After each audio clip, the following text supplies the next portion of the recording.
Hi folks, in this video we're going to be looking at how to paint all the blood effects and the gore on this Tyranids miniature. So without any further ado, let's cue the music.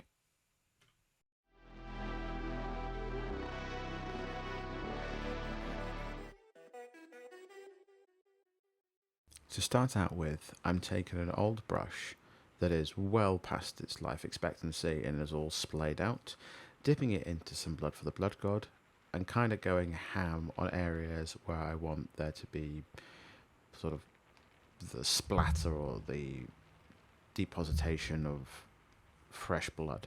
So this is done like the inside of this rib more onto the tips of the teeth, his gums, and any of the general stabbing implements that you might find on this Tyranid bottle.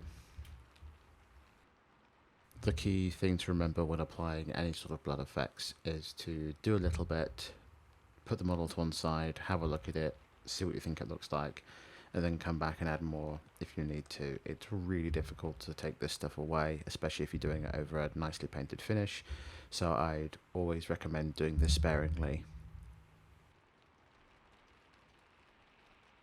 Here is our Karen with the blood for the blood god applied, ready for some even further gory effects.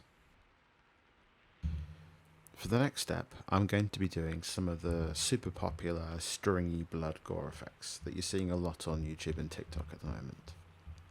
And to do this, I'm going to use some Uhu glue, the stuff that's in the yellow tube in the UK. I don't know how easy this is to get outside of the UK. And I'm adding a few dollops of Games Workshop's Blood for the Blood God to it, but you could use red ink, red paint, red contrast paint, and mix them together.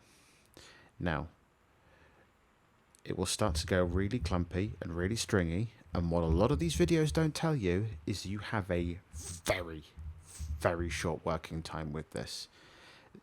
This Uhu glue out of a tube with Blood for the Blood God dries incredibly quickly. You'll probably find that if you do a few stringy bits like this, and as you can see, all I'm doing is using a toothpick here, or a wooden skewer, or the end of an old paintbrush, getting the glue to stick, and it's very tacky. It's almost like a soft rubber, and just getting it to stick and then stretching it and wrapping. If the stretch is too long, it'll snap. It is quite a delicate string, but as you can see here, it's very clumpy and sticking together, and you'll probably find you have to do several batches of this on a larger model to get the effect that you want reliably. I always recommend only doing small batches of this when you're working with this, because if you make a large batch, it'll have dried up in your little container or on your palette before you've had a chance to use it all. I'd recommend doing small and frequent with this effect. And so here we have the big old Tyranid beastie with some of this more viscous stringy blood effects applied.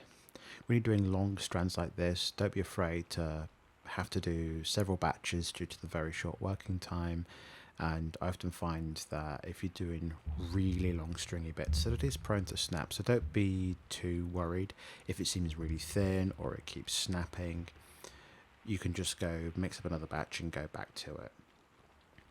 And the thing is, if you decide you don't like it, the great thing about this Uhu and Blood for the Blood God mix is that if you don't like it, you can just snap it off, and you could go back to just the Blood for the Blood God stippling effect on the model.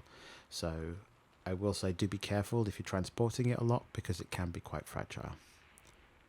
If you like this video, why not consider subscribing? It's free of charge, it helps me out, and it puts further ideas and videos like this one in your YouTube feed. So, until next time, folks.